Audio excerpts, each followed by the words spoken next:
Welcome to the Union Weekly Insider. I'm Andrew Lindy. This is the official podcast for the Union Weekly out of Cal State Long Beach. I'm going to take you behind the scenes and show you what it takes to put together a weekly student publication. This week on the Union Weekly Insider, you'll be meeting two more members of the team, our food editor and our art director. We'll also get into some changes that are being made to the Union Weekly and how the different editors feel about them. But first, an introduction to another part of student media. We'll move on to the Long Beach Union Weekly Editor-in-Chief report. Hello, everybody. It's my first meeting. Student government. The ASI Media Board meets on the first Friday of the month and is the government body that funds and holds accountable the Union Weekly, K-Beach Radio, and College Beat, the three branches of student media on campus. Did last year and trying to add structure to the Union Weekly. And to that end, we rearranged the office so that it's more open, more of an office space.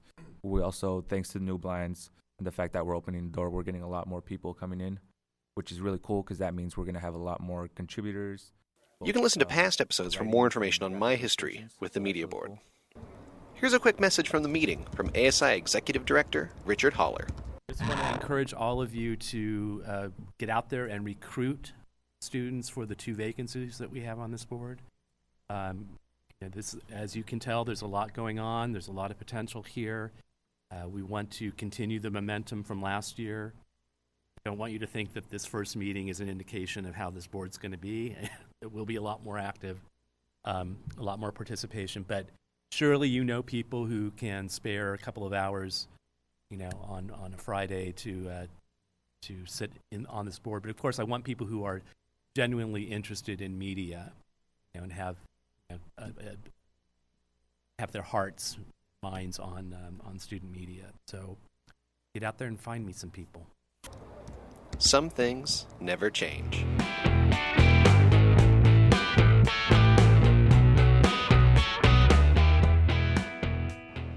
In a turn of good news, here's managing editor Bailey Mount's thoughts on a recent issue. It's good. All right.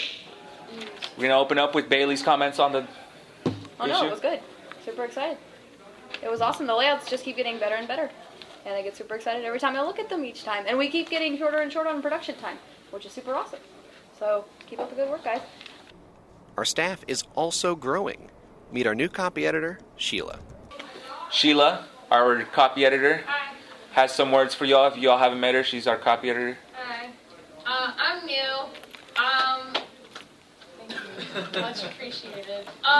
So I made a post on the wall. I wasn't in this vicinity to copy edit this weekend, but I did shoot out a message on the group. I was like, hey, send me a things. As much as layout is important, language and also the formalities and being up to date and up to content is really important. And I'm actually working on being an editor as my job for life, which is really cool to say. Ooh. So I'm really taking it seriously, which means please send it over. I only got 3 articles. Yeah. 3 articles this past week. So, and I actually read through a couple and I caught some errors, which is a thing that happens. It's more like AP errors, like just what should be capitalized and yeah. but things like that. So send them to me and I will come through it because that's my job and I'm your friend and I won't be mean. Hi. I promise. You can look forward to less typos in future issues thanks to Sheila.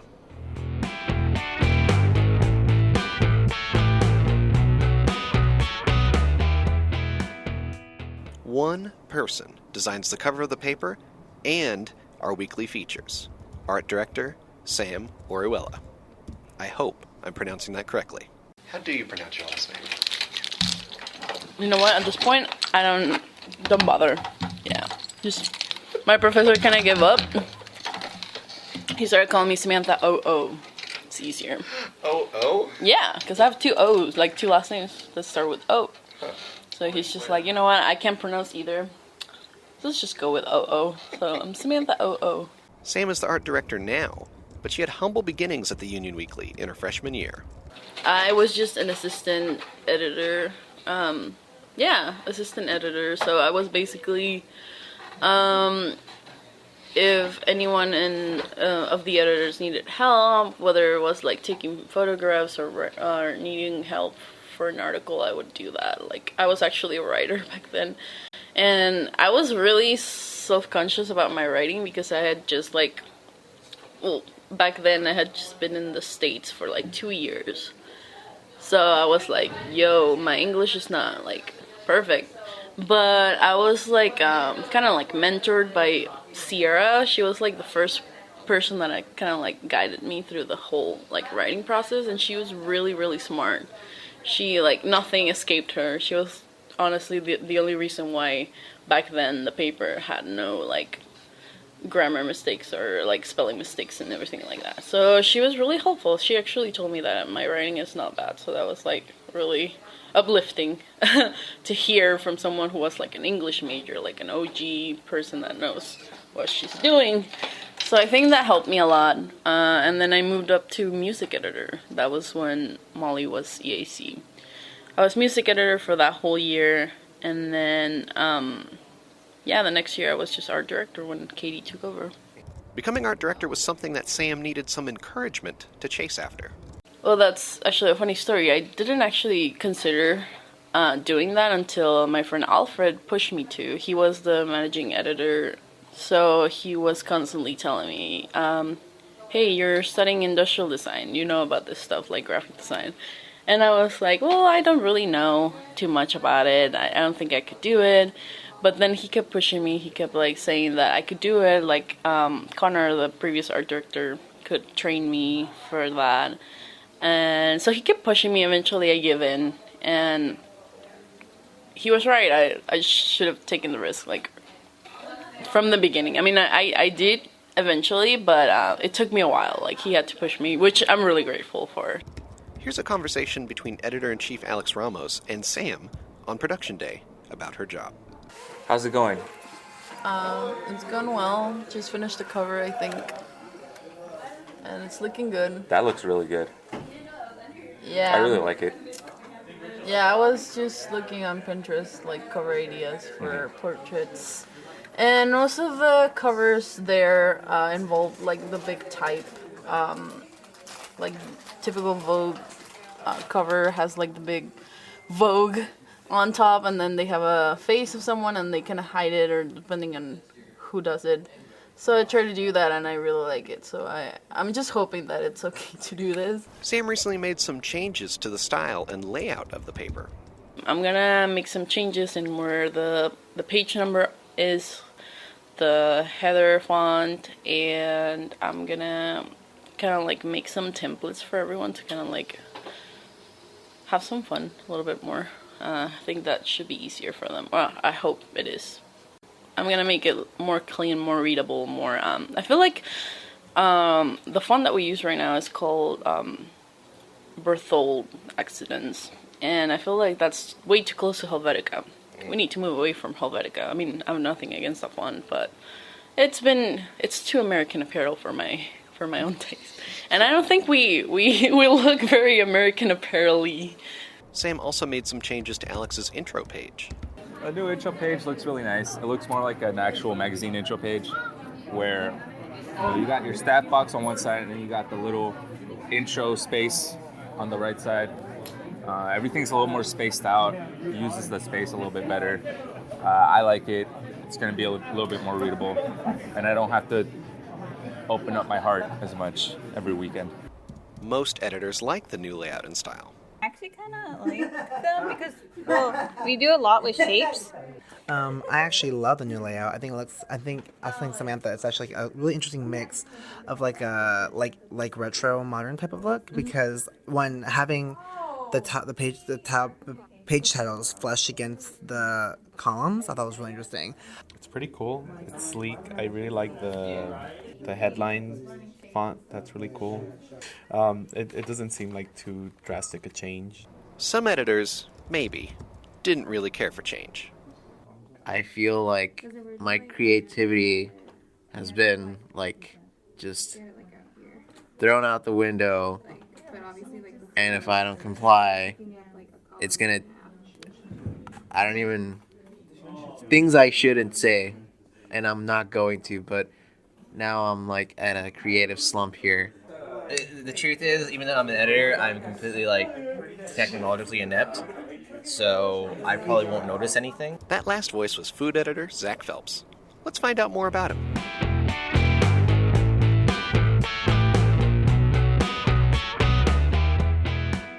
Zach, like several other editors this year, has worked with the Union Weekly previously. I am the food editor, so this last year I was out of school, but before that I spent a year as the lifestyle editor. So what made you decide to come back? I like the attitude the Union fosters. I've met a lot of cool people through the paper. I like the idea of it being an alternative paper, pursuing stories that a publication maybe like the 49er wouldn't pursue. And I guess essentially when it all comes down to it, I'd like to write. Were you surprised when you came back that the lifestyle section was gone? I was a little surprised, but I'm not sure I really missed it too much because it seemed like lifestyle was frankly just a catch-all for everything else that we couldn't fit anywhere else. So I like the fact they were trying to divvy it up and make it a little more relevant. While Zach is the food editor, he isn't exactly known for being a chef or connoisseur. I mean, it's kind of funny because if I tried to cook water, I'd probably burn it. I'm definitely not a cook, but I'm learning a lot just about different dietary styles and lifestyles and cooking in general. Hopefully, I can get something out of this. I know my girlfriend would be pretty happy if I actually came out of learning how to cook. Is there another section that you think you'd be better suited to be editor of? I don't know. I mean, as far as I probably know more about let's say music or politics or like a news section. But I like food because it as much as food seems kind of like a fluffy section, it's something I have little experience in, and I feel like I'm forcing myself to expand my horizons. I definitely think I was someone who probably before this would have looked at a food section or just even an art section and been like, oh, this is all just fluff stories. But then you realize there is a real story there, and it is cool having something that transposes hard news and community stuff with something like food and more of a cultural aspect. But Zach is enthusiastic about his section of the paper. It's so easy just for especially food, just to include recipes and restaurant reviews. Those are the two cliche things I think if you read any food section of any major paper. And while obviously those are important, that's what people expect. I'd like to do more stuff, just featuring the community with festivals and a lot more I guess my two big things right now, the two ideas I'm working on talking with people is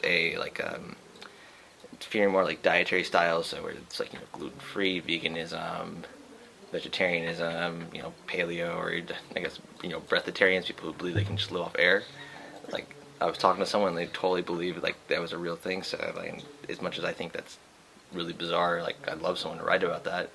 And then also I guess more of a food guide for Long Beach. Even for me, I'm not a Long Beach native, and especially when I first came here, is when I transferred, I would have loved if someone had laid out these are some cool places to get a cheap bite to eat, or this is this really cool little bar, this is that kind of stuff. So because you can go on Yelp and find all that stuff, but I think college students and what we want is a little bit different than what people who have a little more disposable income want. So it would have been great to have a guide like that. So I'd love to include more of that in the paper. When Zach worked at the Union Weekly before, the editor-in-chief was Molly Shannon. I wanted to know how working under her compared to working under Alex. I guess I like Alex and Bailey. I like their approach a lot more in the sense that they're a lot more hands-on. Molly and then Connor, he was our editor. They were nice people, but it was very much they would spend their time at their computer, and they really had nothing to do with us, and they didn't really communicate. Versus Bailey and Alex are much more Alex spends most of the time sitting in the other room with us, and Bailey's around helping everybody. And so I like their approach, and they take it more seriously. And I like that they're taking the paper in a more serious direction without losing the fact that this is for lack of a better term, an alternative paper. It's always nice to know that past editors are willing to come back and work with the Union Weekly.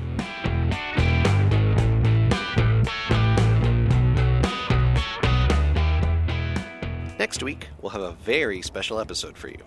Stick around after the credits for a sneak peek into what's coming up. Here's Alex. Thanks for listening to the Union Weekly Insider. Special thanks to our podcast assistant, Allison Meyer, for additional editing and recording. You can find us at lbunion.com, in iTunes, or on your favorite podcast app. Follow us on Twitter, Instagram, and Snapchat at Union Weekly. If you're on the CSULB campus, pick up an issue of the Union Weekly, or find us on issue.com. That's ISSUU.com. Oh, you can also find us on medium.com too.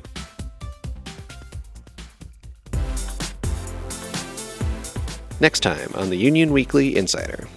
La la la la la. Self-conscious. Peter said your presence is requested in the office, so the first thing I thought was I did something wrong. Daddy's firing me. I told him. No, if that was gonna happen, I'd just hide while they fired you. Thanks. John, you're gonna be my surrogate. What? Come here, you're the stand-in Alex. I don't like that. I love your audio quality for your own voice, but then like it wasn't like for the other people. I was like, oh, it sounds really weird. Yeah, because I'm in the middle of a room like this where people are talking everywhere. Yeah, well, I want to make my voice clearly, Andrew. Yeah, Okay. when we do our one-on-one interview. Is it clear? Okay, so Yeah. make sure. You better be ready. It'll be an hour-long sit-down. I'm legit nervous AF. I know what that means. I don't know what the. I'm gonna ask you about all your projects. Oh my God. I'm gonna ask you about your whole life. I'm We're gonna get your story out there. a mess. That makes sense.